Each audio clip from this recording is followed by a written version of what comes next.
Hello and welcome. I'm Dr. Deepak Bhatt. It's really great to have you here. On behalf of CME Outfitters, I would like to welcome and thank you for joining us for today's educational activity titled Weighing the Evidence, a pharmacy approach to stroke prevention in obese patients with non-valvular atrial fibrillation. Today's activity is brought to you by CME Outfitters, an award-winning accredited provider of continuing education for clinicians worldwide. As I mentioned, I'm Dr. Deepak Bhatt, Executive Director of Interventional Cardiovascular Programs at the Brigham and Women's Hospital and Professor of Medicine at Harvard Medical School in Boston, Massachusetts. Let me introduce our faculty joining me today. It's really some great faculty. I'd like to welcome my colleague, Dr. Edith Netescu, who is the professor and head of the Department of Pharmacy Practice, and Michael Reese Endowed Professor of Cardiovascular Pharmacotherapy at the University of Illinois in Chicago. And she's at the College of Pharmacy there in Chicago, Illinois. I've known her for a while and I'm really lucky to have her here. Welcome, Edith. Thank you, Dr. Bhatt. It is a true pleasure to be here, and I'm looking forward to interacting with all of you tonight. Yeah, I think it's going to be fun. I'd also like to introduce my colleague, Kazuhiko Kido. And Dr. Kido is Clinical Assistant Professor of Clinical Pharmacy at West Virginia University School of Pharmacy in Morgantown, West Virginia. I love Morgantown. I've been there many times. Welcome, Kazu.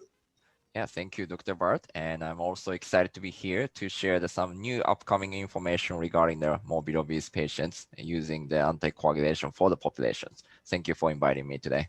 Yeah, great to have you and your insights and wisdom. So let me review our learning objectives. Our first learning objective is to assess existing guidelines and US prescribing information for use of non-vitamin K oral anticoagulants, or NOACs, you'll hear us call them, and warfarin to prevent stroke in obese patients with non-valvular AF, or atrial fibrillation. Our second learning objective is to evaluate safety and efficacy data for NOACs and warfarin in obese patients with non-valvular AF. And our final learning objective is to counsel obese patients with non-valvular AF on risks and benefits of NOACs and warfarin to optimize adherence and health outcomes. So I want to start by getting all of you in the audience involved here in considering a case study, and then I'm going to ask a question about it, so please pay attention. So we have here a 63-year-old female presenting to the hospital for new onset atrial fibrillation. As you can see, she's clutching her chest. Her past medical history includes hypertension and diabetes. The weight is 130 kilograms, but more importantly, the body mass index is high, 45 kilograms per meter squared. Her vitals, blood pressure 130/85, heart rate 90, respirations 22, temperature of 36.5. She's currently on 81 a day of aspirin, lisinopril 10 milligrams a day, metformin 500 milligrams twice daily. She has no known allergies. And all the labs that we've got, at least on this initial screen, are within the normal range. So let's go ahead now and see what you think. This is the audience response part of things. You get to vote. So the question is, which anticoagulant would you personally recommend for this patient? And the options are shown on your screen. A for warfarin, B for apixaban, C for roxaban, D for dabigatran, E for doxaban, or F for I don't know. So please go ahead and vote. And perhaps while the audience is thinking and voting and cogitating and so forth, maybe I'll just turn to my esteemed co-faculty and say, get your minds in gear, think of what you think the right answer is, because when we see the answers from the audience, I'm going to ask both of you to opine. All right, so let me turn to the faculty. Maybe Edith, we'll start with you. What would you say is the right answer here? So in this case, several factors would have to be considered. Of course, Dr. Bhatt, as you highlighted, the patient's weight.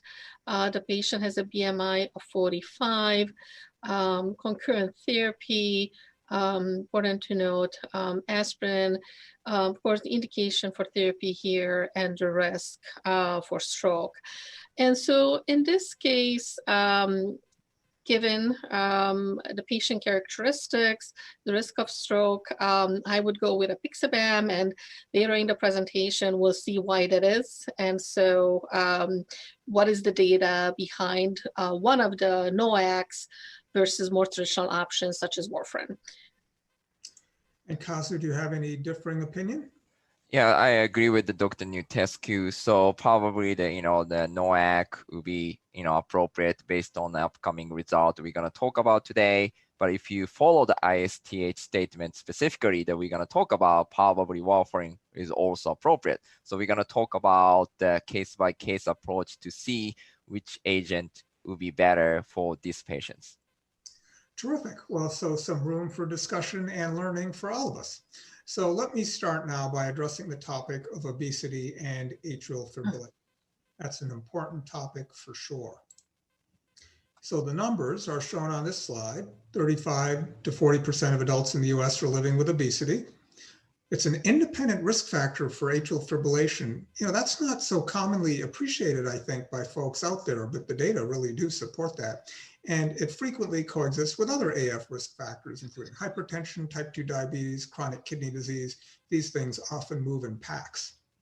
Obesity accounts for about 1 in 5 of all AF cases. Risk is increased by about 3% to 7% per incremental BMI unit. And obesity results in atrial remodeling, increased atrial size, interstitial fibrosis, pericardial fat infiltration into atrial myocardium, and heterogeneous and slowed conduction. Well, after seeing that, I don't feel like eating dinner anymore. So the epidemiology of atrial fibrillation in the US is shown here, but the bottom line is there is a rising prevalence. As of 2010, going back a decade, prevalence estimates for AF in the US range from about 2.7 million to 6.1 million. And the AF prevalence is predicted to increase by up to twofold by 2030 to about 12.1 million. And I think that's actually quite an underestimate. There's probably going to be even more between the aging of the population and growth in the population and other sorts of trends. There's going to be a lot of AF. So as far as the clinical presentations of atrial fibrillation, there are lots of them, and they're shown here. Lightheadedness, palpitations, syncope, dyspnea, fatigue, chest pain, thromboembolism, death. That's a particularly bad clinical presentation. But as it turns out, people with atrial fibrillation actually do have a higher risk of sudden cardiac death as well, among all the other problems that are associated with atrial fibrillation. It's important to realize, though, that atrial fibrillation can be asymptomatic, and the impact of asymptomatic atrial fibrillation is the potential for underlying electrical and structural change, damage to the atrial myocardium. And while AF symptoms alone may not always be severe, untreated disease can also result in significant morbidity and mortality, like stroke. So shown here is the cumulative incidence of cardiovascular death, MI, or stroke after atrial fibrillation. These are data from the International REACH Registry, but there are other registries and data sets that basically show the same thing. And you can see here the much higher rate of ischemic events, not just stroke, but also MI and also CV death in those with atrial fibrillation in their history versus those without. Now, some of this is directly causal, as in stroke, and that's non-fatal or fatal stroke. Some of it is sort of epiphenomenon. That is, the MI risk is largely due to the shared risk factors for both atrial fibrillation, myocardial infarction, things like I mentioned already, things like obesity and diabetes. It's a controversial question out there. How much AF do you need to increase the risk of stroke? This slide, I think, nicely summarizes the data going back a bit in time in terms of how long you might have AFib, or your patients might have AFib, and what the hazard ratio is for stroke. So even 5 minutes of atrial fibrillation is associated with, about a 2 to 6 or more fold excess risk of stroke. So even a short period is associated with a higher risk of stroke. And certainly if it's been present for more than a day or so, the risk of stroke, as everyone I think knows, goes up quite substantially. Exactly where that transition point occurs still is a matter of a bit of debate. And more importantly, when it should be a threshold for therapy, that is for anticoagulation, is also something that is a bit up in the air and a source of lots of ongoing studies. It's important to risk stratify for stroke and atrial fibrillation. We used to do this with the CHADS score, but now that has been eclipsed by the CHADS VASC score. And you can see there with the older CHADS or the more recent CHADS VASC, the higher the risk score, the greater the annual risk of ischemic stroke. And let's just focus on CHADS VASC in orange there. You can see the more risk factors, the risk of stroke really does go up. But it does actually go up even with a CHADS VASC of 1.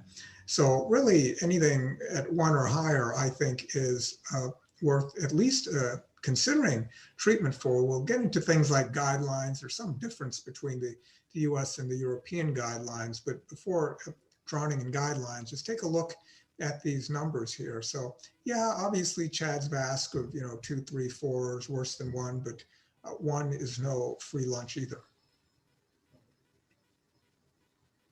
There's also the potential for risk stratifying based on bleeding risk scores, and has bled is one of those. You can see there the different points that go into the categorization or compilation of has bled. And I think it's useful to at least be aware of these risk factors for bleeding and think about them. Things like abnormal liver or renal function. Everybody, I believe, intuitively knows those things raise the risk of bleeding. Obviously, if someone's had a stroke, that can raise the risk of bleeding, in particular intracranial bleeding, but even other bleeding because of the other associated risk factors that go along with having had a stroke. Prior bleeding is a good predictor of future bleeding. For folks on warfarin, a label INR can spell trouble. Older patients are, of course, at high risk of bleeding. And if you're throwing in drugs or alcohol, that certainly can raise the risk of bleeding. There are other scores out there for bleeding, the hemorrhages, atria, or orbit scores as well. There are other ways of doing it. I must say, I'm not convinced that any of the bleeding scores really are in common use, but it is at a minimum worthwhile thinking about those things that lead to a high bleeding risk score. And here are the 2019 ACCIAHA HRS Guidelines for atrial fibrillation. Everything listed here is a level 1 recommendation, meaning you ought to do it. The levels of evidence might vary a little bit, but the class 1 recommendation means you really ought to be doing these things. So let me just quickly go through these. For patients with AF and a CHADS VASC score of greater than or equal to 2 in men or greater than or equal to 3 in women, oral anticoagulants are recommended. Options include warfarin, dabigatran, rivaroxaban, apixaban, or edoxaban. And as I mentioned, I might have a slightly different views with respect to CHADS VASC that are lower in both men and women, but we can discuss that later. But I think even at 1, men and women, if they're at low bleeding risk, certainly may benefit from anticoagulation, in particular with a NOAC, if they're a good candidate for that. But speaking of NOACs, dabigatran, rivaroxaban, apixaban, edoxaban are recommended over warfarin in NOAC-eligible patients with AF. So modern medicine actually prefers NOACs to warfarin in AF, except if they've got moderate to severe mitral stenosis, and of course, if they got a mechanical heart valve, warfarin at an INR range that is appropriate for that valve still remains the standard of care. Among patients on warfarin, the INR should be determined at least weekly during initiation and at least monthly when it is in a stable range. In patients with AF, except the 2 situations I mentioned before with respect to mitral stenosis and mechanical heart valves, the CHADS VASC score is recommended for assessment of stroke risk. For patients with AF who have mechanical heart valves, their warfarin is recommended. Selection of anticoagulant therapy should be based on the risk of thromboembolism, irrespective of whether the AF pattern is paroxysmal, persistent, or permanent. That's really old-fashioned thinking where we used to say, oh, it's just a little bit of paroxysmal AF. The risk of stroke shouldn't be too bad. It's not permanent AF. That thinking is clearly wrong. Renal function and hepatic function should be evaluated before initiation of a NOAC and should be reevaluated at least annually. Of course, in some patients, especially when using NOACs, you want to be aware if they've got fluctuating renal function, especially if they're on the lower range of the GFR to begin with, because there might need to be dosage or other adjustments. All right, well, now, Edith, can you take us through an overview of the current NOACs we have available for stroke prevention in patients with non-valvular AF? Absolutely. And so on this slide, what you see is an overview of the 4 NOACs currently approved in the US for stroke prevention in AF patients. The first column highlights some of the key characteristics of the 4 agents listed here: dabigatran, rivaroxaban, apixaban, ledaxaban. And so, of course, 3 of these are factor Xa inhibitors, but dabigatran being a direct thrombin inhibitor. 2 of the agents as highlighted here are dosed once a day. 2 agents, dabigatran and apixaban, are dosed twice a day. The peak to onset, or time to onset, I should say, and time to reach peak effect is rather quick, and it ranges anywhere from 1 to 3 hours with apixaban, up to about 2 to 4 hours with rivaroxaban. Half-lives are also listed here. You could see the shorter half-life, 5 to 9 hours with rivaroxaban, and then a bit longer, up to 14, 17 hours with dabigatran. In terms of renal clearance, the NOAC that has highest percent of renal dependency is dabigatran, about 80%, about 1/3, around 30% or so with apixaban and rivaroxaban, and ledaxaban, about 50%. Drug-drug interactions, all of them interact with PGP inducers or inhibitors, and then of course rivaroxaban, apixaban can also have interactions with CYP3A4 medications that are metabolized through this enzyme system. In terms of effect of food, rivaroxaban has to be taken with the evening meal in terms of better bioavailability that results from taking with food, but food has no effect on the other 3. And of course, when we look at the status of an available reversal agent, rivaroxaban, apixaban have andexanet alpha and either suzumab for dabigatran.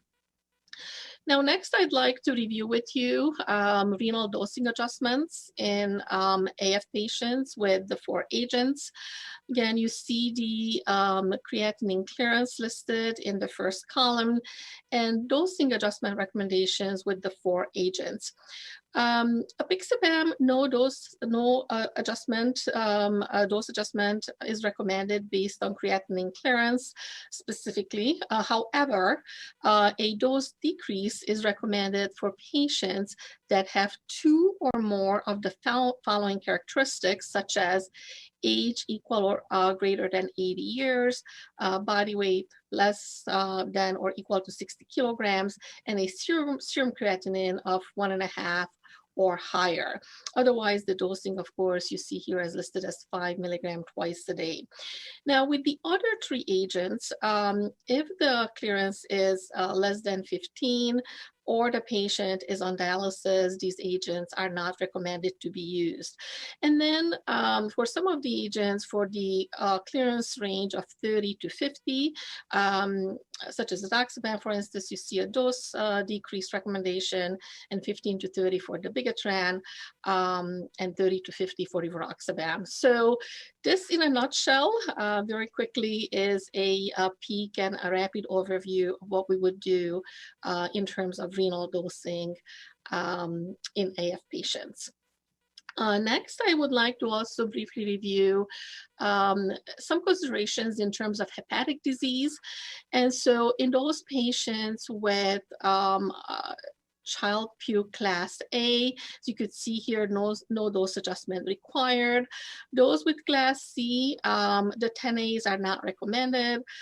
Interestingly, for dabigatran, no dose adjustment required, but when we look at class B, what we're seeing is a fairly large intersubject variability, and no, interestingly, no evidence of a consistent change of exposure in pharmacodynamics. Rivaroxaban, edoxaban in class B are not recommended, and with apixaban, the label recommends use with caution only, but specific recommendations on how we would use this with caution are not provided. I think my next slide focuses on drug interactions. Yes, so I wanted to also briefly review with you some key highlights in terms of drug interactions. And so all of the agents would have to be avoided with PGP inducers such as rifampin. And then looking at the specific agents, some things I would like to highlight, for instance, for the bigatran with PGP inhibitors, if the clearance is 30 to 50, we would reduce the dose, and a clearance of 30, we would not use the agent. In terms of combined PGP and strong 3/4 inhibitors, agents such as ketoconazole, itraconazole, ritonavir, we would avoid the use of rivaroxaban. And for apixaban, for instance, we would reduce the dose by 50% if the patients receive a dose of 5 or 10 milligram, but if the patient already is receiving a reduced dose of 2.5 milligram, then in that case, avoiding apixaban is recommended. One other thing I would like to highlight here is for combined PGP and moderate 3/4 inhibitors, such as erythromycin, diltiazem also fits this category. For rivaroxaban, the recommendation is not to use in patients who have a clearance of 15 to 80 mLs per minute, unless potential benefit justifies potential risk. So this is because of the increased concern of drug accumulation, rivaroxaban accumulation, and potentially heightened risk of bleeding in patients that would take a combined PGP and moderate 3/4 inhibitor. Well, thanks, Edith. That was extremely useful. I want to now myself shift to show some of the data on efficacy and safety of the current NOACs and how they compare to warfarin. So let's shift gears a little bit to do that. So here's a meta-analysis of 4 phase 3 trials looking at stroke and systemic embolism type events. And what you see here is that NOACs are better than warfarin. I would say that that is true in the individual trials, and certainly now pooling all the data, as was done by my colleague here at the Brigham, Christian Ruff, that there is a statistically significant reduction in these events in favor of NOACs. So really, this is what I think serves as our basis for preferring NOACs over warfarin. That was the efficacy side of the equation. What about the bleeding side of the equation? Well, in general, in these trials, the NOACs looked either similar to or better than warfarin with respect to major bleeding when we lump all types of major bleeding together, such that in the meta-analysis, once more, the NOACs win over warfarin. One can quibble about specific p-values and such, but I'd say as a class, this is true, though it was a bit more robust in the individual trials when one looked at Aristotle and Engage-AF. I should point out for intracranial hemorrhage, it was a clear-cut win, about a 10% reduction that was seen in that meta-analysis and was consistent across trials as well. So, here's major bleeding with the intracranial hemorrhage part of things. There's no real discussion or ambiguity. Strong win for NOACs over warfarin. An issue, however, because of fears of bleeding with warfarin that have transferred over now to fears of bleeding with NOACs, is underdosing. The intent comes from a good place. In general, doctors are wanting to prevent bleeding and other complications, and therefore, using logic, figure, okay, this patient's older, they're at higher bleeding risk, and therefore I'm going to use less NOACs so that they'll have less bleeding. Again, well-intentioned, makes sense, but unfortunately the wrong thing to do in most cases. And in a sample of about 13,000 patients in the US with no renal indication for dose reduction, approximately 13% still received a dose reduction. And it was most common in the sort of patient I mentioned, somebody over 80, but also in those folks with a CHA2DS2-VASc score greater than or equal to 4. So folks that would benefit the most, in fact, from being on a NOAC or on anticoagulation in general. And of course, patients that were at high bleeding risk or also often at high stroke risk were ones where there was less utilization. And, there have been similar studies. There were 8,000 patients in a study from Israel, for example, basically showing, again, a large percentage, in that case, 39% receiving off-label dose-reduced treatment. So if the label says to reduce the dose, such as for issues of renal function or other reasons, well, follow the label. The labels are based on good data. But if the label doesn't say to reduce it, when you reduce it, then the patient doesn't get the benefit, but is still exposed to some sort of bleeding risk. And that's what the data at the bottom says in terms of potentially losing some of the benefit on thromboembolic complications, but still having bleeding hazard from that approach. Here we see the efficacy and safety of NOACs versus warfarin in patients with moderate CKD. And the point here is, even in those patients with some degree of renal dysfunction, a moderate degree of renal dysfunction, it does appear from what data we have, realizing that there's not a ton of data in general in patients with CKD, that NOACs still emerge as the winner. Certainly not worse than warfarin in any case, but in many cases, with respect to efficacy, better, and bleeding, at least not worse, and depending on the trial, perhaps even better. So even in patients with moderate CKD, respecting the label, dose adjusting if appropriate, it does seem like NOACs are the way to go over and above warfarin.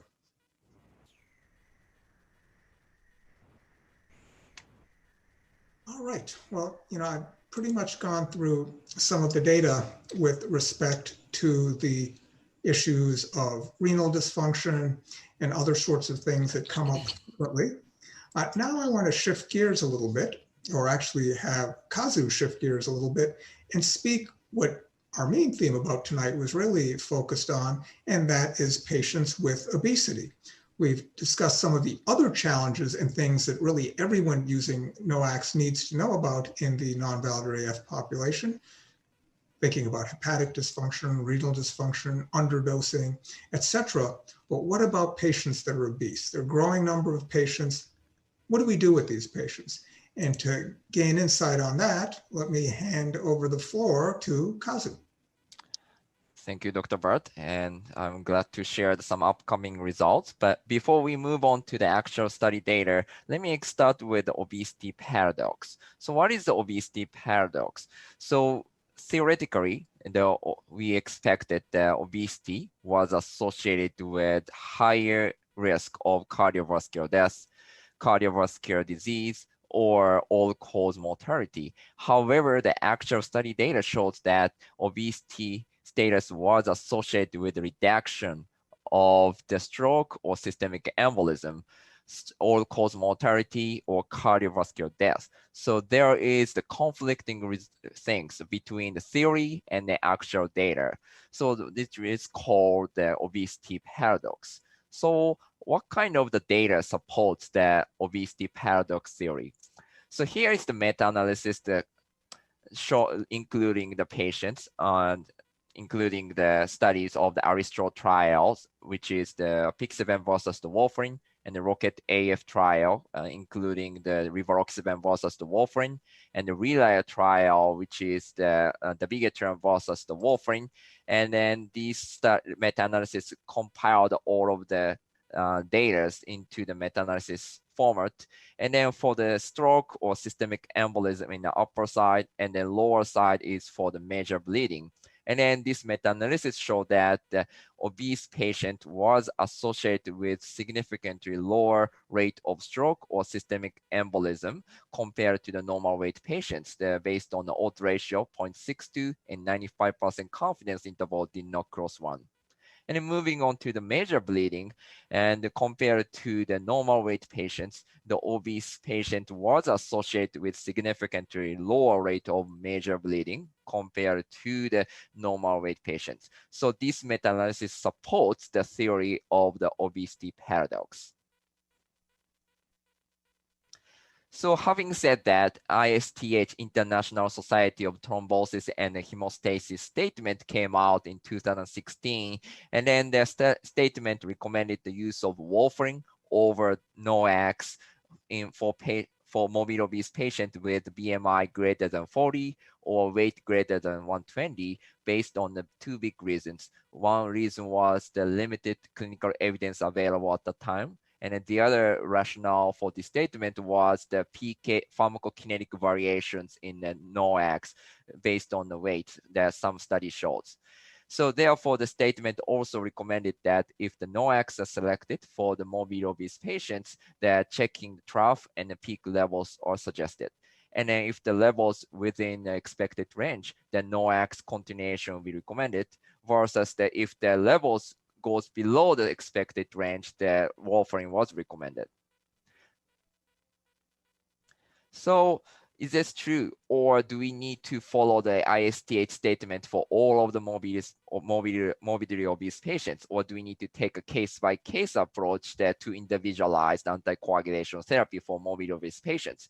So since March 2016 to the December 2020, time flies by, but it's been 4 years since the ISTH statement came by. And then since then, the multiple study came out to evaluate the efficacy and the safety of the NOACs in the morbidly obese patients with atrial fibrillations or venous thromboembolism. Therefore, we need to evaluate those to assess. Do we need to follow the ISTH statement for all patients, or we could use NOAC based on these trial came out over the last 4 years?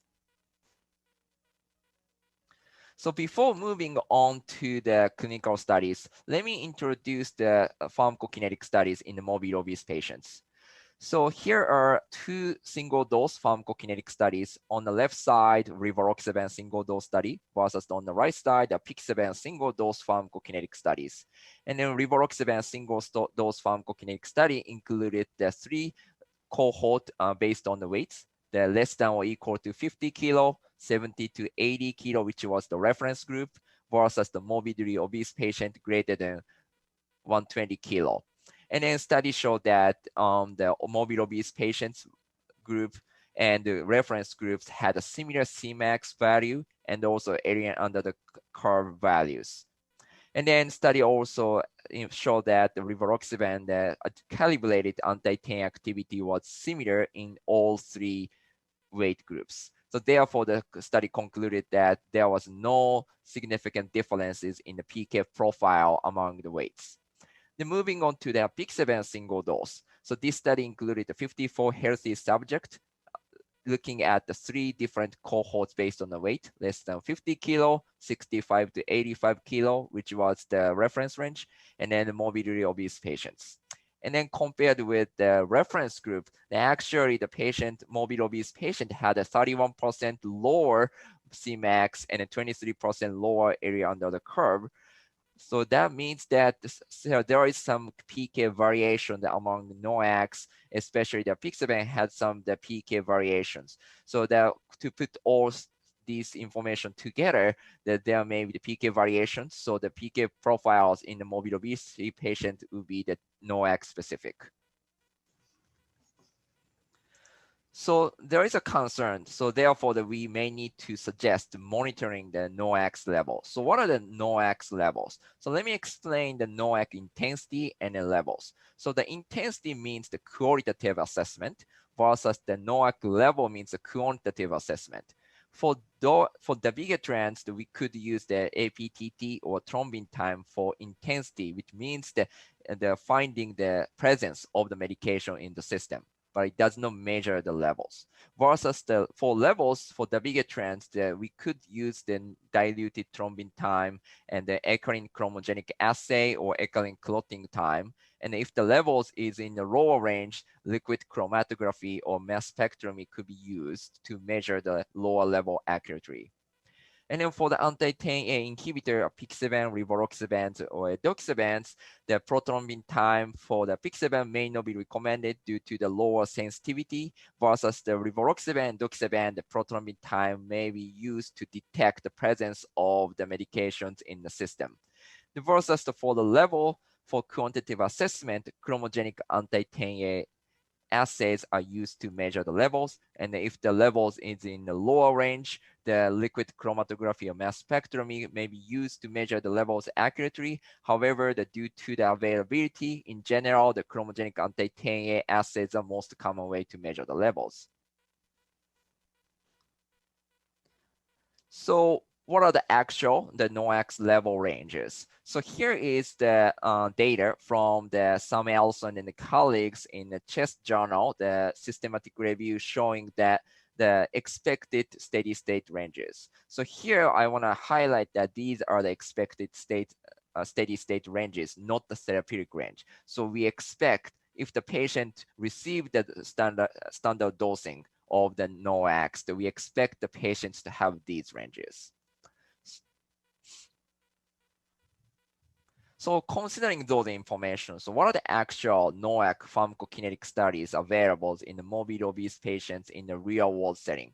So over the last 12 months, there were 2 studies came out to illustrate the effect of the NOACs in the morbid obese patient from the pharmacokinetic perspective. So the first study was conducted by Martin and colleagues, the prospective observational study, including using the Pixabans or rivaroxaban standard dose for the AFib or venous thromboembolism patients. The 116 samples were included, and then cohort mean body weight was 139 kilo, and then mean the body mass index was 45, and then 84% was morbidly obese patients. So it means majority were morbidly obese. And then the study showed that there was no linear relationship between the trough or peak anti-10A levels and the body weight or body mass index. So that study concluded that the body weight or body mass index did not affect the PK profiles of the Pixabans or rivaroxabans. And then moving on to the another studies conducted by Speed and colleagues, the pharmacokinetic analysis, population pharmacokinetic analysis, looking at the use of the rivaroxabans in the morbid obese patients and the normal weight patients. And 913 patients were included from the 39 to the 172 kilogram of the weight, and opportunistic samplings was used, and a non-MEMS software was used for the population pharmacokinetics. And then the data shows that the 2 pharmacokinetic parameters, the clearance and the volume of distributions, were influenced just by the lean body weight, and then total body weight and then BMI had minimal influence on the rivaroxaban PK parameters. So that means that the lean body weight is difference between total body weight and the fatty mass. So the larger fatty mass did not affect the PK profile. So that also supports the use of the rivaroxabans in the morbid obese patients based on these pharmacokinetic studies. So to put all these studies, pharmacokinetic studies together, from the pharmacokinetic perspective, the use of the NOACs may be supported over in the morbid obese patients. Well, thank you very much, Kazu. Just to sum up what we've discussed so far, let me just make a few points here. Reducing stroke risk in patients with atrial fibrillation is essential, regardless of whether a patient's symptomatic or asymptomatic. NOACs are generally recommended as first-line therapy for stroke prevention in non-valvular AF. And, compared with, say, 10 years ago, this is a big change. The obesity paradox theory may support the use of NOACs in morbidly obese patients, but we do need more data. Along those lines, measuring NOAC levels is suggested in patients with a BMI greater than 40 or weight greater than 120 kilograms, and choices are diluted thrombin time for the level of dabigatran effect, and the chromogenic anti-10A levels for apixaban, edoxaban, or rivaroxaban. So, that's learning objective 1 that we've gone through. Hopefully that was useful to the audience. We've got a bunch of folks in the audience, by the way. It's over 400 people. And there are a lot of questions coming in that are great questions, so keep them coming in. So Edith and Kaz, I'm going to just turn to you before we move on to objective 2. And we've got a lot more material to cover, but there are just a lot of great questions. Sure. At least get through some of them. So if you could just keep your answers to 30 seconds or less, that will be useful. So this is a question, anyone that wants it can take it, although I think it pertains to the part where we were talking, Edith, but the question is as follows. I thought rivaroxaban now has an indication for non-valvular AF and end-stage renal disease patients on dialysis. The new test queue, you are muted.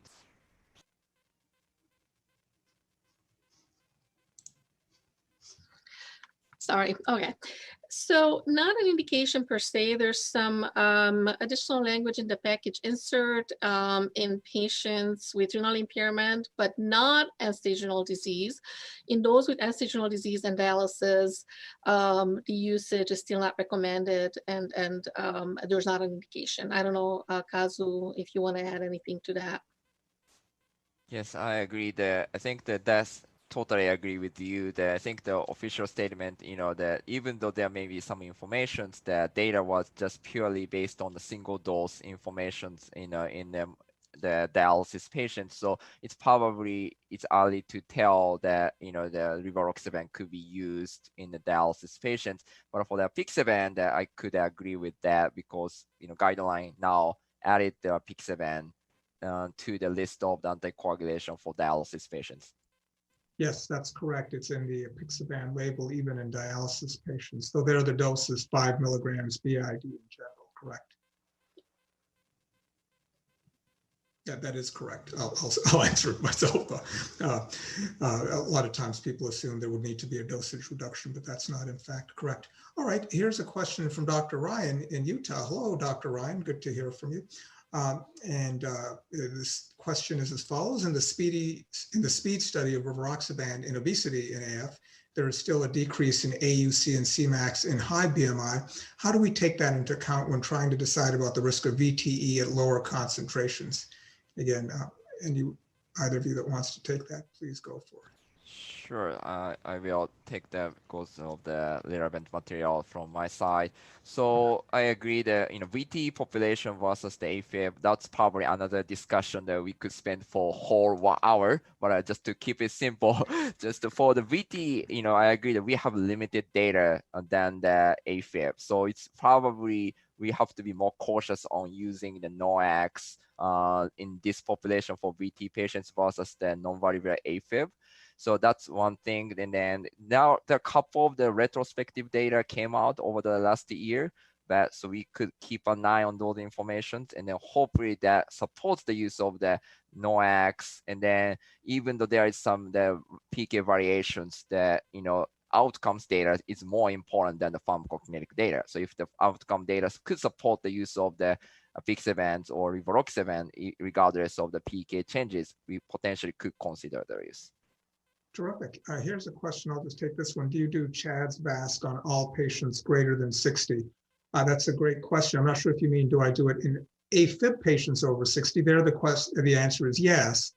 Just because they're over 60, I wouldn't not do it. If the question is, do I do it in non-AFib patients over the age of 60? That's an interesting question. I mean, I tend to do CHA2DS2-VASc where I am considering anticoagulation, and that's in the setting of atrial fibrillation. Having said that, there's studies, including one from the data that I alluded to here from the REACH registry, showing that the CHA2DS2-VASc score actually does predict risk, even in patients without atrial fibrillation, predicts the risk of all sorts of ischemic events. So, perhaps as that gets integrated into electronic health records, we'll just calculate it in everybody.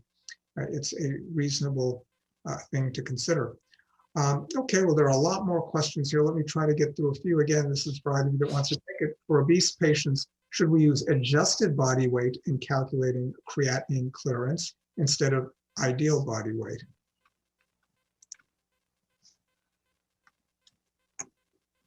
So, I'll take a stab at this. I mean, this is, but I very much like to hear your opinions as well.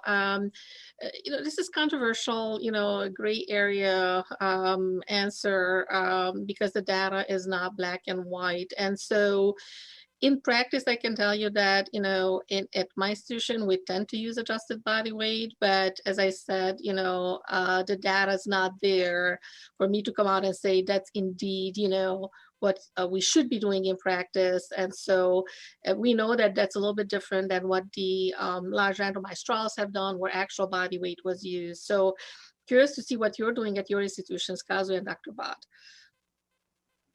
Yes, I think that's a... Go ahead, Dr. Bhatt. No, please go ahead, Kazu. So this is another gray area of the medicine. So I agree the package inserts definitely specify the actual body weight needs to be used for creatinine clearance. However, that study did not include the super morbid obese patients. So we do not estimate based on the actual body weight for these patients. So I agree with using adjusted body weight in the real world setting. Terrific. And maybe we'll take one more, then we've just got to keep moving here. So most institutions have anti-10A monitoring specific to low molecular weight heparin or unfractionated heparin, but not anti-10A levels specific for NOACs. How reliable are these anti-10A labs when looking at NOAC anti-10A levels? It's a good question. Yes, so I probably take the question just to see. So the question was the availability of the NOAC calibrated anti-10A. So I agree with that. So the most of institutions just have the heparin and the unfractionated heparin versus the low molecular heparin anti-10A. So now there is a couple of studies showing some correlations between the heparin or low molecular heparin anti-10A versus the NOAC anti-10A concentrations. So therefore, we could use as a qualitative assessment. However, it's too early to use for quantitative assessment. So if you want to use the actual measurement of the level, that even though it's a sent out lab, it takes 3 days, that I recommend using the outside lab. So, but a qualitative assessment, there is some data coming up over the last few years to use the alternative, the low molecular heparin or heparin anti-10A for that reason. Great answer. And there's a ton more questions about obesity, but maybe now let's turn to our second learning objective to evaluate the safety and efficacy data for NOACs and for warfarin in obese patients with non-valvular AF. I think that'll answer a lot of the great questions that are coming in specific to that topic. And along those lines, Kazu, can you show us the actual data? Yes, absolutely. Okay. So, as we discussed, since the ISTH statement, the multiple study came out. So let me start with the post hoc analysis of the Aristotle trial, which was the apixaban versus the warfarin. So there are two post hoc analyses on the left side, BMI-based subcategories versus the weight-based categories on the right side. And then just to keep in mind, about 1,000 patients were morbid obese patients based on the BMI, the Aristotle post hoc analysis, and looking at the apixaban versus the warfarin, and then the primary outcome was stroke or systemic embolism, and the primary safety outcome was the ISTH major bleeding. And then the study found that there was no significant interaction between the interventions and the BMI in the primary efficacy outcome. So that means that the BMI did not affect the benefits of using the apixabans in the morbid obese regardless of the BMI.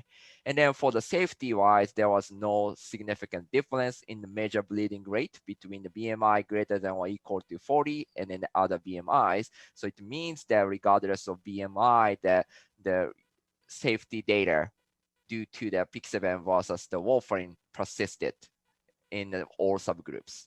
And then moving on to the post hoc study based on the weight, and about 982 patients classified as the morbid obese patients, same interventions and then outcomes, and there was no significant interaction between the 3 weight cohorts for the composite endpoint of the stroke or systemic embolism. So to put all these studies together, there seems like there was no significant difference in efficacy and then for the safety, regardless of the BMI or weight for that based on the Aristotle post hoc analysis.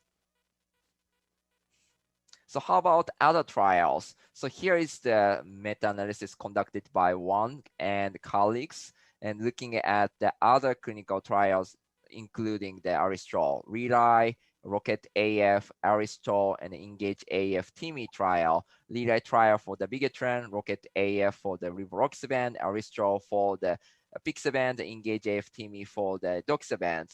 And then for the first BMI subgroup from 30 to 35, and then there was no significant difference between the NOAC and the warfarin in the efficacy, the stroke prevention, the outcome, versus the use of the edoxaban was associated with significantly lower event rate of the stroke compared against the warfarin based on the 95% confidence interval. looking at the next cohort, 35 to 39.99, the use of the apixaban was actually associated with a significantly lower event rate of the stroke compared against the warfarin. And then there was no significant difference between the edoxaban and the warfarin. And then specifically looking at the morbid obese patient subgroups, we talked about the Aristotle trial already. There was no significant difference in efficacy stroke prevention between the warfarin and the apixaban. And then keep in mind that actually the edoxaban study also had a morbid obese patients included, and there was no significant difference between the edoxaban and the warfarin.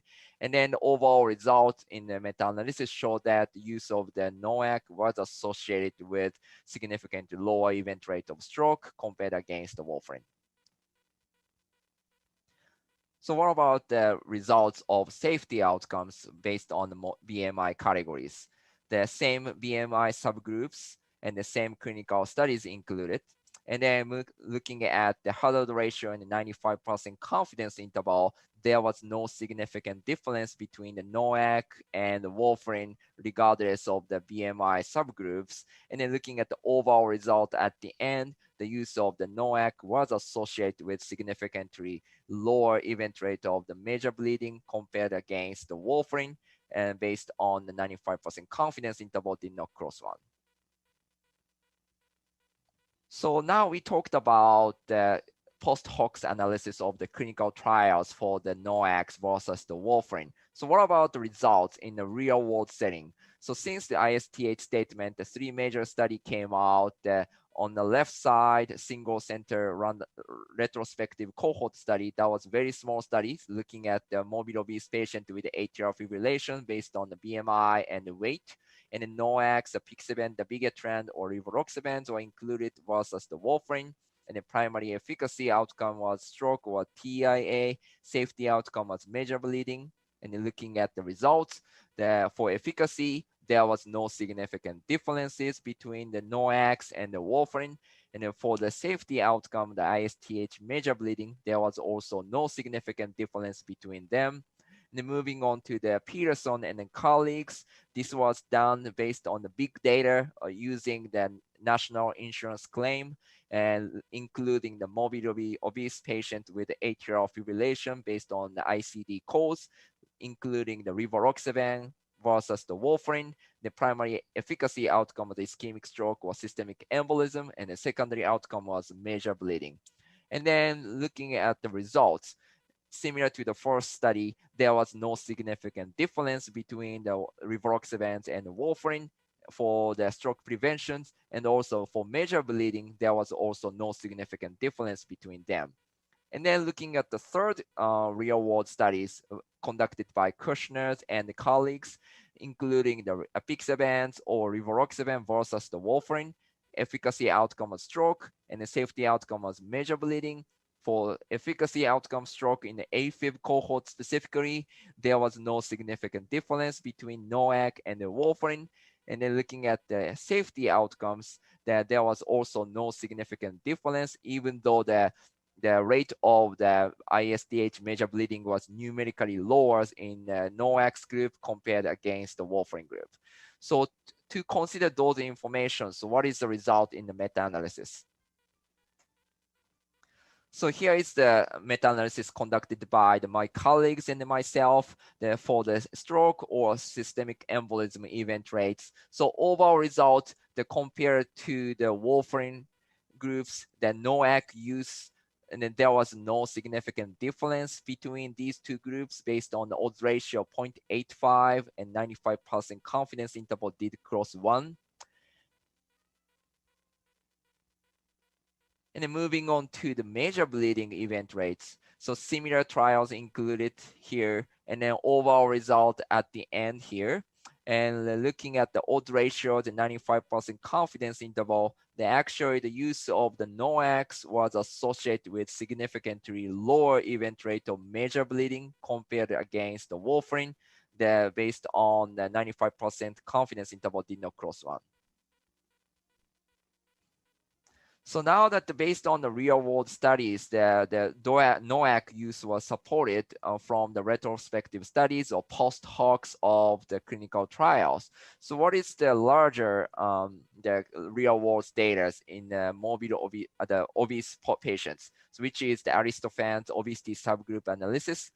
For efficacy, that the top Opixaban versus the warfarin, in the middle, the bigetron versus warfarin, and the rivaroxaban versus warfarin at the end. And then looking at the reference group versus the warfarin, and the hazard ratio 0.63, and then the 95% did not cross 1. So it means the apixaban use was associated with significantly lower rate of the stroke or systemic embolism compared against the warfarin. And then looking at the dabigatran versus warfarin, there was no significant difference between the dabigatrans and the warfarin. And then moving on to the last part, the rivaroxaban use was actually associated with significantly lower rate of stroke or systemic embolism compared to the warfarin, which is different from the ROCKET-AF trial. So how about the results of the safety outcomes? Same format, apixaban, warfarin at the top, dabigatran versus the warfarin in the middle, rivaroxaban versus warfarin at the end. The apixaban use was associated with significantly lower rate of the major bleeding compared against the warfarin. And then the GI bleeding, intracranial hemorrhage showed the similar results. And then for the dabigatran versus the warfarin, the use of the dabigatran was actually associated with significantly lower rate of the major bleeding compared to the warfarin, which is different from the RELIGHT trial showing the comparable major bleeding rates. And then the GI bleeding rate also, there was no significant difference between dabigatran versus warfarin, which is also different from the RELIGHT trial showing the use of dabigatran was actually higher. The risk of the GI bleeding was significantly higher in the dabigatran versus the warfarin in the RELIGHT trial. So this data was different from the RELIGHT trial. In the ISTH, there was no significant difference. In the rivaroxaban versus the warfarin, major bleeding, there was no significant differences. But for GI bleeding, similar to the ROCKET-AF trial, the use of the GI bleeding risk was significantly higher in the rivaroxaban compared against the warfarin, and the intracranial hemorrhage risk was significantly lower in rivaroxaban compared against the warfarin. Well, thank you, Kazu. That was really terrific. And congratulations to you and your colleagues on that important work that you've published. I think it's so informative to the field and it really moves us forward. There's a data void in terms of obese patients and what to do. And I think you've shed a lot of light with that work. So congratulations on that. Well, let me say a little bit about the incidence of GI bleeding. It's an important topic in real life practice. So let me at least share some data here. And this is specifically referring to upper GI bleeding risk with oral anticoagulants with or without a proton pump inhibitor. The no PPI co-therapy is shown in red and the PPI co-therapy is shown in blue.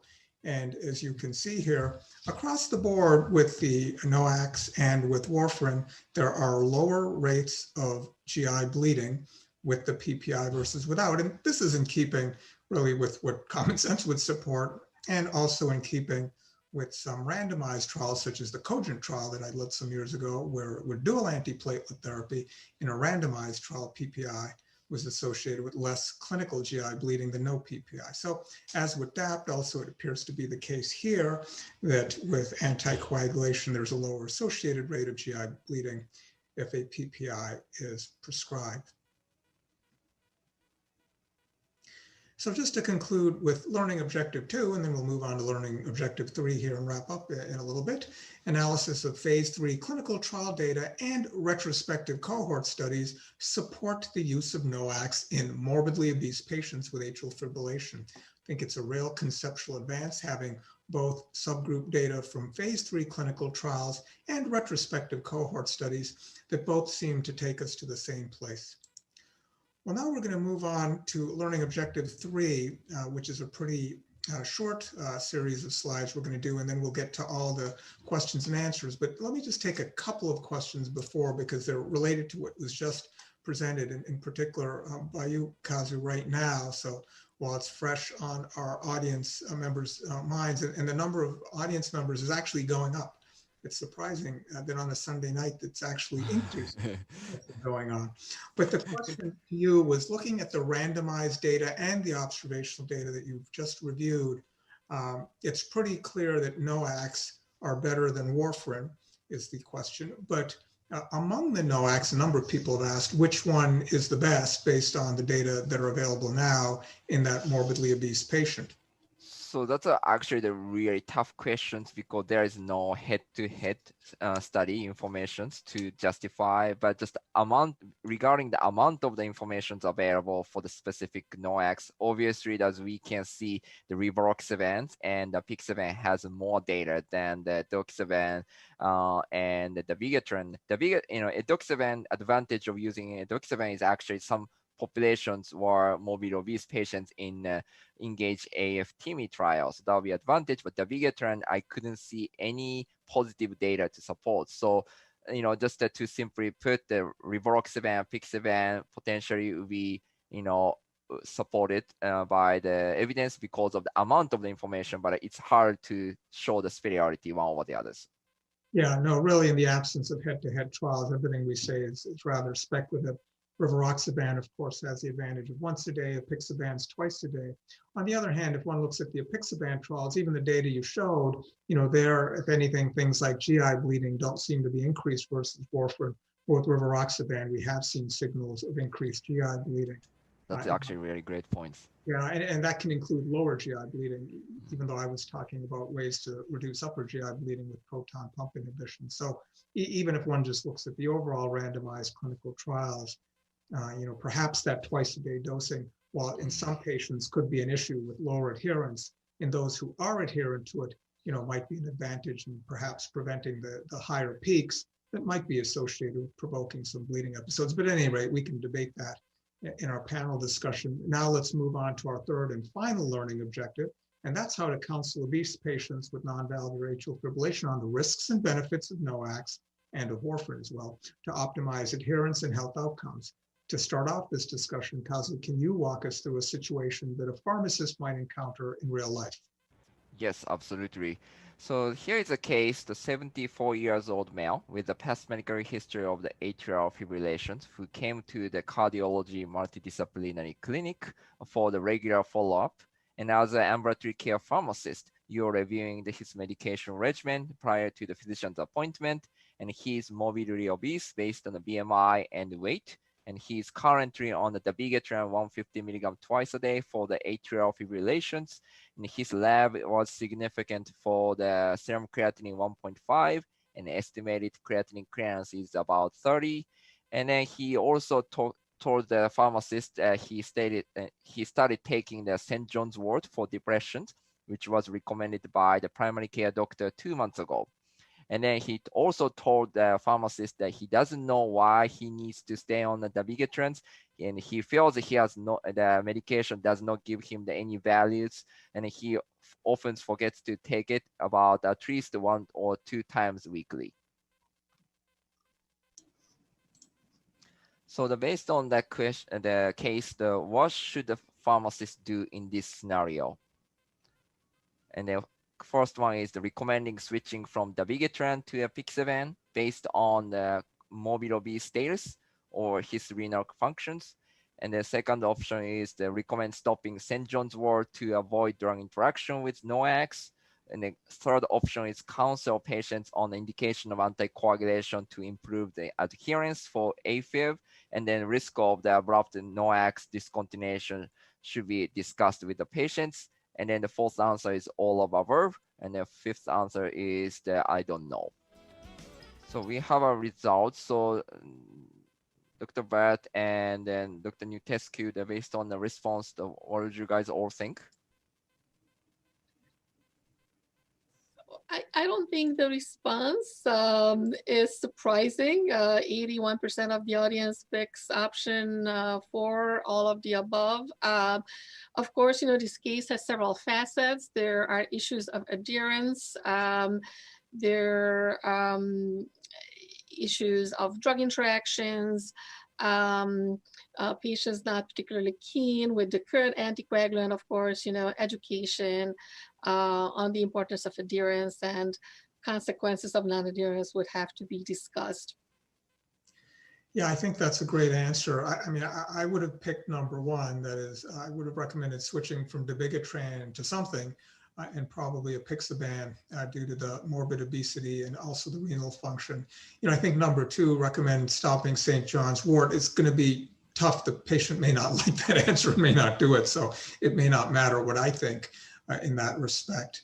And, counseling on anticoagulation and the risk of stopping anticoagulation, that's always a good thing to do. So I guess of the choices, I would have probably gone with one, but I can see that, it's like real life. It can be a little bit messy and things aren't always so clear. So maybe, Edith, you can take us through another case, another real life case with real life challenges.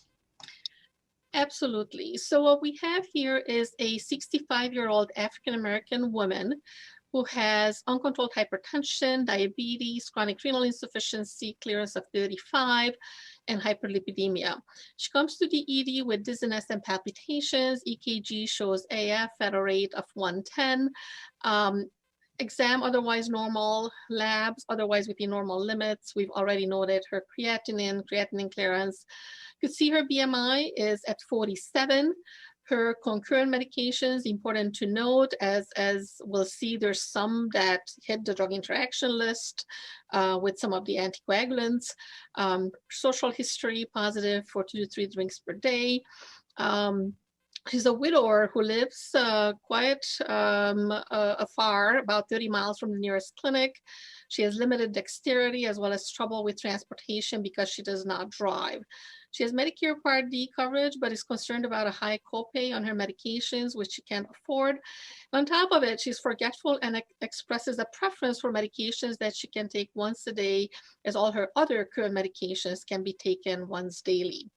So this is a complex case and really not that unusual to what we see in an inner city, large academic hospital, where 60% of our population is African-American, about 20% Hispanic, 20% everybody else. But let's look at check in with our audience again. And so the question I would like you to consider here is that this patient presents to you with a prescription for warfarin, 5 milligrams daily. And what is your recommendation in this scenario? If you could please vote now. And so the options are A, fill her warfarin as prescribed, discuss selection. B would be discuss selection of therapy with the patient and the prescribing provider. C, recommend switching the patient to apixaban, given her weight and renal function. D, unsure. Okay, so very interesting results. About 50% pick option 2, discuss with the prescribing provider. The next biggest category, 35%, recommend switching to a NOAC, in this case, apixaban. But I would like to turn this now to Dr. Bhatt and Dr. Keto, and so get your perspective on the answers here. Well, again, I think it's a tough question. It's real life. I guess I would have probably picked number 3, that is recommending switching the patient to apixaban given her weight and renal function. I don't think that number 2 is a mistake to ever discuss the selection of therapy with the patient, the prescribing MD. I mean, to me, that's one of those answers that's always correct. I think number 4 is also correct. Nothing wrong with being unsure in life. I probably wouldn't just go fill the warfarin as prescribed, though. That one I probably wouldn't have done. So myself, I would have gone with number 3, switching her to apixaban, given the weight and renal function in the data we reviewed. But I'd be interested in what Kazu has to say. Yes, I agree with Dr. Bhatt and Dr. Nutescu. So definitely the warfarin may be tough based on the access to the INRs, and then based on the non-compliance history. Even though patients could check the INR, could see how the compliant patient is, but definitely once we counsel patients on the NOACs, patient could recognize the pros of using the NOACs, and patient have better understanding, and then that counseling part may help improve then recognize the benefit of using NOAC. So if patient could get some like a patient assistance program, that might also help. But for the reason, I agree with choosing 3. Great, thank you. Well, Edith, do you want to go on? Yes. So as we've seen in our patient case, there are a number of clinical considerations to sort through when individualizing selection of anticoagulation therapy, such as indication, of course, stroke risk. So weighing stroke risk versus bleeding risk, as already highlighted by Dr. Bhatt earlier in the presentation, drug interactions, weight, renal function, age, side effects, adherence, access to drugs, of course, medication costs, co-pays, and last but not least, very important, patient preferences. So a systematic approach to considering each factor that influences therapy can assist with the selection of the most appropriate and individualized anticoagulant therapy for each patient. Lack of considering patient-specific factors and not individualizing therapy can lead to high rates of therapy switching and/or discontinuation, as seen here on this slide. This is a study actually conducted by our group here at UIC. In fact, the first author is one of my former PhD students. This now has been published several years ago, but still very relevant in terms of results to our discussion today. So in a cohort of over 34,000 patients, anticoagulation naive patients with AF were newly initiated on NOAC therapy. What we've seen here is that 1 in 5 patients switched to an alternate anticoagulant. And 1 of every 2 patients did so within the first 6 months of therapy. So you could see these on my left-hand side of the graph, so left graph. While early switching over the initial 6 months from NOAC to warfarin was more common, this is depicted on my right-hand side, switching from an initial NOAC prescription to warfarin occurs as frequently as switching to an alternate NOAC over the study period. In another large real-world study looking at over 40,000 patients, we've seen similar results in that treatment persistence decreases over time, and we're seeing discontinuation of therapy increasing over time from 3 months to 12 months of therapy. More significant with some agents such as warfarin and dabigatran, but an overall decrease over time is noted here with all the anticoagulant agents. Now, yet in another study, again from our group, the same graduate student is the lead author in a cohort of over 66,000 patients now with AF, of which about half were anticoag naive and half were experienced on anticoagulation therapy. So when they came into our study, they were already on anticoagulant therapy. We found that persistence with NOACs declined over time, and both were suboptimal and lower in anticoag naive compared to anticoag experienced patients. These findings indicate the importance of interventions for patient education and long-term anticoagulant management, especially in those patients as depicted here who are naive to NOAC therapy. Now, one other important factor to consider in selecting the most effective and safe therapy in those at highest risk of complication due to AF is the risk assessment and anticoagulant therapy selection in minority patients. As illustrated on this slide, minority patients with AF who are at risk of stroke were less likely to receive any oral anticoagulant, and NOAC specifically, when compared to whites. And this was even after accounting for confounders such as insurance status, income, and stroke risk factors. Now, I think we can all agree that pharmacists play an important role in the care of patients with atrial fibrillation. Pharmacist involvement in anticoag management has been demonstrated to show improved adherence rates, reduction in side effects associated with anticoagulant therapy, and decrease in rates of anticoag-related ED visits and hospitalizations. And as you could see here in this graph, what we're showing you here basically is the effect of pharmacy-provided anticoagulant education on 60-day hospital readmissions. And so both overall readmissions, but most importantly, readmissions related to anticoagulant events or anticoagulant-related events were significantly lower in those patients who have received education by the pharmacist. Now, specific pharmacist intervention, again, to further illustrate this point, in this study published in JAMA back in 2015, we learned that specific pharmacist interventions are associated with greater NOAC patient adherence. So looking at guiding patient selection, patient education, and monitoring, but monitoring over a longer duration of period, over 12 months, and providing more intensive care to non-adherent patients improved adherence. Now, what are some of the factors that influence patient adherence? And not to interrupt for this really important part about adherence, but we've got about 10 minutes before wrapping up the whole program. So just to help you with yourself. Thank you, Dr. Bhatt. And the last few slides we can go through fairly quickly. These are slides that our pharmacist audience is very familiar with. And so, of course, we have to consider patient-centered factors, therapy-related factors, healthcare system factors, and last but not least, social and economic factors.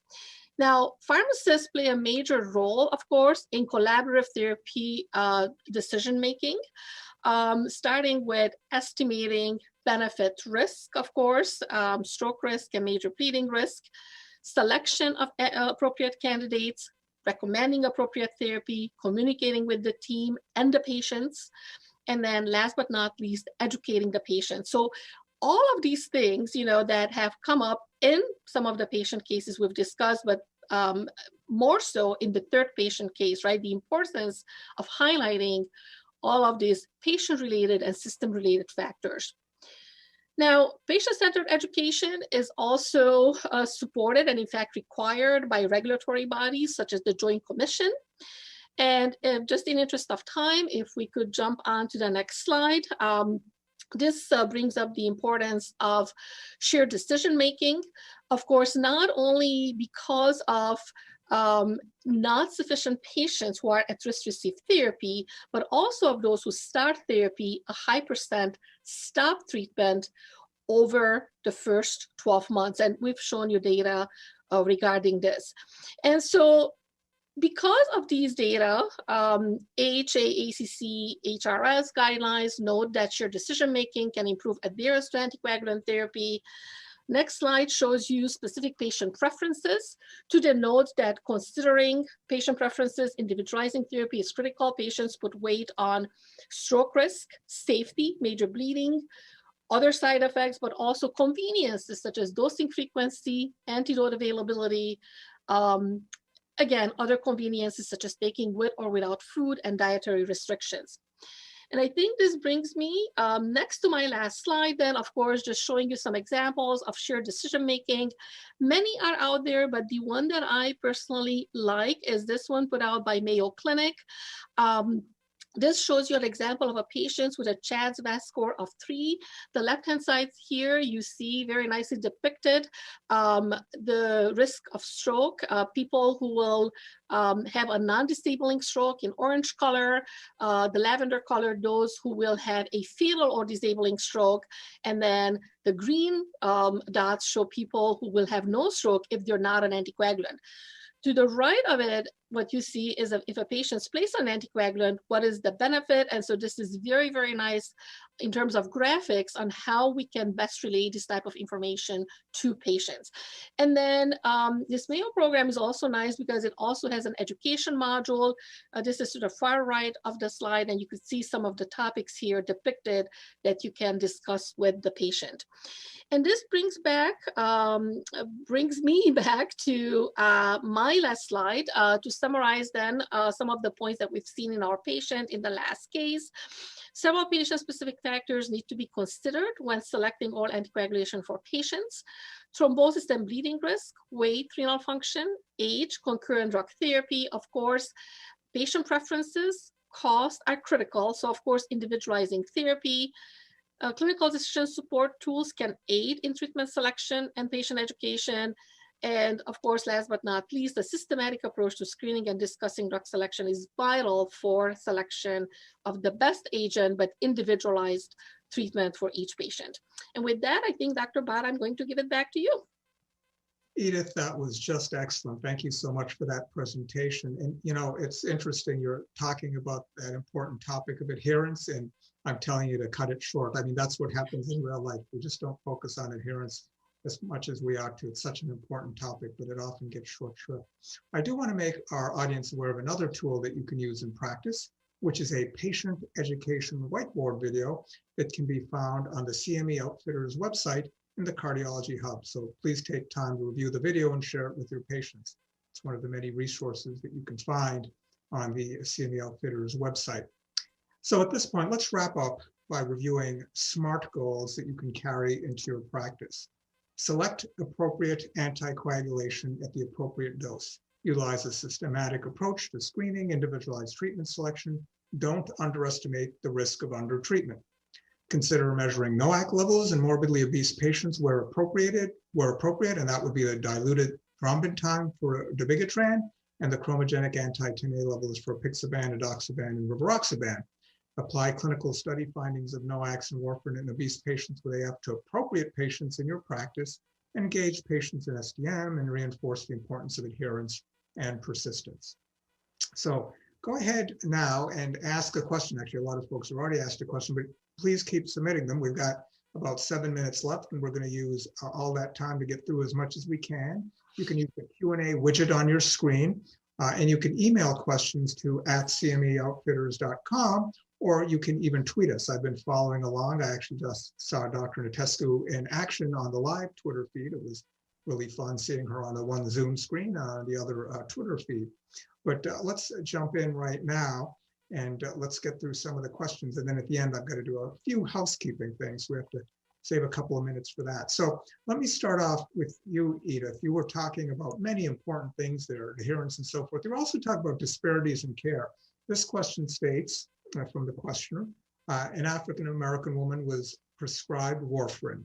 How to use patient copay reduction assistance when it is specifically prohibited by Medicare Part D? That's why I would most likely have to go with warfarin if she had limited financial means. So excellent point. And the case that we've discussed intentionally was complex. And I must confess, you know, there was not a single correct answer, right? So the correct answer was think about the combination of the various options and probably more. And so you're absolutely right on Medicare Part D, but here the options would be certain agents, you know, would have a preferred status versus others who would not under different insurers. And so copays might be lower for some agents versus others. Could there be co-insurance in this case? Again, all of this information has not been provided. Now, obviously, if there's no co-insurance, and all the copays are, let's say, $100 or higher, or tremendously high, and this patient cannot afford, and clearly then the option would be warfarin, right? But the point of this case was to really think about all that we need to consider. Some of the barriers, of course, she cannot come in for monitoring. What do we do with a patient like this? Then if she can't afford something, let's say the copay is high, there's no alternate options like a patient assistance program or anything else that could be used. Self-testing, home monitoring, right? So there are other options if she must stay on warfarin. So a lot more, right? To discuss here, but excellent point. And so again, looking at tier of coverage, patient assistance programs, if all of that fails, then obviously we'll have to stick with something that the patient can afford and would be adherent with. Terrific answer. All right, there's about 50 other questions. I'll try to lump them together, and if you could each keep your responses to no more than 15 to 30 seconds.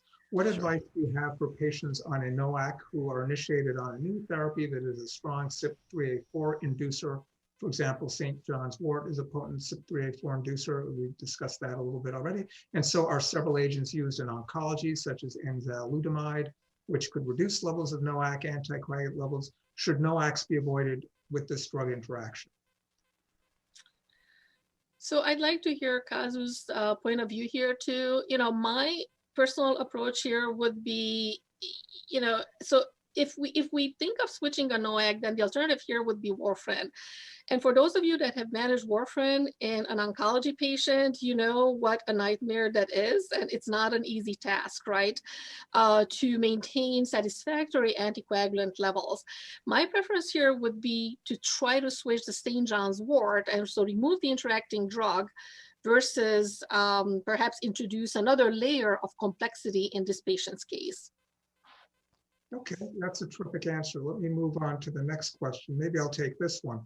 This has to do with whether it's okay to use NOACs in bioprosthetic valves and atrial fibrillation. This is a terrific and timely question. I would refer you to the New England Journal of Medicine. The RIVER study was just published there. It looked at AFib with a bioprosthetic mitral valve. The specific NOAC study there was rivaroxaban. It looked terrific. In fact, in many metrics, whether the p-values hit or not, it actually looked better. So I would say bioprosthetic valve, otherwise a good candidate for NOAC, no contraindications. At the present time, I would do it over warfarin. All right, here are a bunch of questions about factor 10A levels and so forth. The questions have to do with whether you can use factor 10A levels, can you monitor them? In obese patients, we've already said, yes, you can. What if you can't monitor 10A levels? Is it still okay to use apixaban in obese patients? So that's actually the great questions. Availability of the anti-10A level is always the issue. So just, to simply put, so, based on the result, I think this is just if, we need to have a discussion with the patients, but, based on what we have for the retrospective data or post hoc analysis of clinical trial. But if we, pursue the routes that, the level, definitely there is still ideal to check it. But if not, rivaroxaban seems like had a consistently better PK profile. So that might be the option to consider, based on that, but we have to disclose the information to patients, see that if that's okay or not. And then, since the ISTH statement, still says checking levels. And what would you do is another related question. Would you adjust dosing of NOACs based on the level? And if so, how? So we do not have the therapeutic range yet. Not that, we only have expected range. So for the reason that dose adjustment will be risky. And then based on Dr. Bart and talked about for the underdosing concern. So for the reason, probably no adjustment is probably still required for that based on the level until we have more data. And Edith, this question is to you, 15 seconds. Is there a significant difference in efficacy of rivaroxaban if it is administered with evening versus morning meal? I must say I'm not aware of such data. My understanding is that it's the content of the food, and so apparently fatty foods would lead to better bioavailability. Yes, no, that's correct. I think the nighttime is sort of a historical sort of remnant from warfarin, which was typically given at nights. All right, well, I think that's about all time we have for Q&A. To receive CME CE credit for today's program, click on the Evaluations tab to complete the post-test and print your certificate. Also, please check out our cardiology hub that contains resources we've selected for you and for your patients. And for more activities that offer ACPE credit, please check out the Virtual Education Hub, where you'll find programs across a variety of therapeutic areas. Thank you again for participating, and thank you for providing the best care for your patients. And really thank you to both the faculty members, Dr. Natesu and Dr. Kido, for outstanding presentations and discussions. Everyone have a great night. Thank you.